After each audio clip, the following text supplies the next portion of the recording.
வல்லமையின் ஆண்டவர் இது இயேசு கிறிஸ்துவுக்குள் பிரியமான என் சகோதர சகோதரிகளே, இந்த நிமிட நச்சதிக்கு இயேசுவின் நாமத்தில் நான் உங்களை அன்போடு அழைக்கிறேன். வல்லமையின் ஆண்டவர், நம் ஆண்டவர் வல்லமை மிக்கவர். ஆகவே தான் லூக்கா நச்சதி 4ஆம் அதிகாரம் 14 வாசிக்கிறோம். பிசாசை வென்று உபகாசத்தை முடித்துவிட்டு தூதர்களால் தேற்றப்பட்ட ஆண்டவராய் இயேசு கிறிஸ்து கலிலேயாவுக்கு திரும்பும்போது எப்படி திரும்பினார்?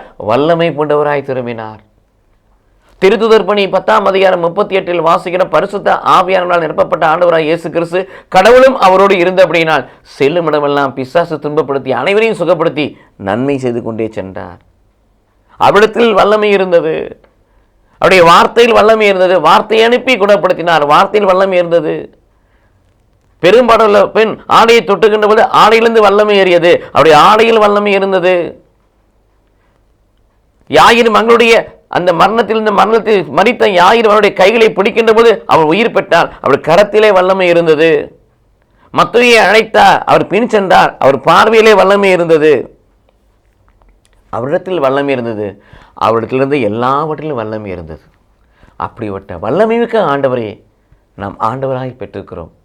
அவர் நமக்காக எல்லா ஆற்றலையும் பெற்றுக் கொடுப்பார். கடவுள் நம்மை ஆசீர்வதிப்பாராக. ஆமீன்.